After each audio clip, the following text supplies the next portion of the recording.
میں بتاتا ہوں تم کتنے بڑے گنہگار ہو. تم نے کہا ہے نا کہ میں بہت بڑا گنہگار ہوں, تو اب تم نے اپنے آپ کو گنہگار پروف کرنا ہے. 90 لوگوں کے سامنے تم نے اپنے آپ کو گنہگار ثابت کرنا ہے.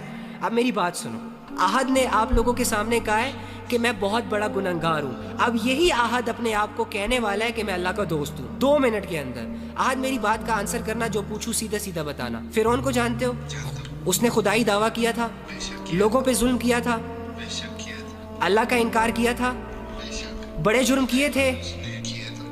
اوکے, اب مجھے ایک بات بتاؤ, یہ فرعون تمہارے پاس آ جائے ابھی اور تمہیں اس کا پتہ ہو کہ یہ ظالم ہے, یہ جابر ہے, اس نے لوگوں کی زندگیوں کو تنگ کیا ہوا ہے, اس نے خدائی دعویٰ کر رکھا ہے, لیکن آپ کے پاس آ جائے اور آپ سے کہے احد مجھے ریئلائز ہو گیا یار کہ میں بہت بڑا گنہگار ہوں, مجھے ریئلائز ہو گیا یار احد کہ میں نے خدائی دعویٰ کر کے اچھا نہیں کیا, مجھے یہ ریئلائز ہو گیا احد کہ میں اللہ کی نافرمانی میں بہت آگے نکل گیا ہوں. احد میں تیرے رب کو ماننے کے لیے تیار ہوں, مجھے بتاؤ کہ کیا تمہارا رب مجھے معاف کرے گا؟ لیکن اس کی زندگی بڑی غفلتوں میں اور گناہوں میں گزری ہے. جب وہ تم سے یہ کویسچن کرے گا کہ کیا تمہارا رب مجھے معاف کرے گا, تو تم اس فرعون کو کیا کہو گے؟ بے شک معاف کرنے والا ہے. پھر بتاؤ تم اس فرعون کو کیا کہو گے؟ بے شک معاف کرنے والا ہے اللہ. اچھا, یعنی احد کو اتنا بلیو ہے اللہ کی رحمت پر اور اللہ کی محبت پر کہ فرعون جیسا بندہ بھی اگر اللہ سے معافی مانگ لے تو اللہ اسے معاف کر دیتا, لیکن احد اپنے آپ کو بہت بڑا گنہگار سمجھ رہا ہے, اپنے رب کی رحمت سے مایوس ہو گیا. علی بھائی میں ہر روز آپ کی ویڈیو دیکھتا ہوں, آپ کی ویڈیو دیکھ کے مجھے باقی چھوڑو, علی بھائی کو گولی مارو یار, تم کیوں پوائنٹ سے ہٹ رہے ہو؟ شیطان تمہیں ڈسٹریکٹ کر رہا ہے, تمہیں سمجھ نہیں آ رہی. میری بات سنو, تم مجھے بتاؤ کہ تمہیں اللہ کی بات کا یقین ہے نا؟ اگر اللہ تمہارے پاس آئے یا تمہیں آواز دے دے اور تم سے یہ کہے کہ تمہارے گناہ معاف ہیں, تب یقین کرو گے کہ نہیں کرو گے؟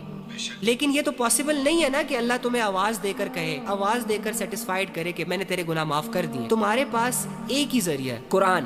تو قرآن میں اللہ نے کہا ہے کہ اگر تم توبہ کرنے میں سچے ہو تو تمہارے گناہ صرف معاف نہیں کروں گا بلکہ ان گناہوں کو نیکیوں میں تبدیل کروں گا.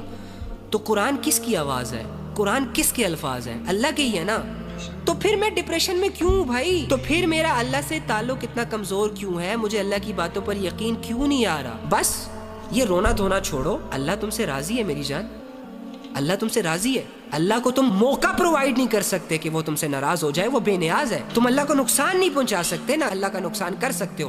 سو واٹس دا ریزن کہ اللہ تم سے ناراض ہو جائے؟ ریزن کیا ہے بھائی؟ ایک ایسے بندے سے اللہ کیسے ناراض ہو سکتا ہے جسے یہ غم لگا ہو کہ اللہ مجھ سے ناراض ہے, جسے یہ فکر رہتی ہو کہ یار مجھے اللہ کو راضی کرنا چاہیے, میں اللہ کے معاملے میں ٹھیک نہیں ہوں. ارے یہی تو تقوی کی نشانی ہوتی ہے. بڑے بڑے لوگ ہوتے ہیں جن کو اپنے گناہ ساری عمر ریئلائز نہیں ہو رہے ہوتے, تم ریئلائز کر رہے ہو ڈوڈ.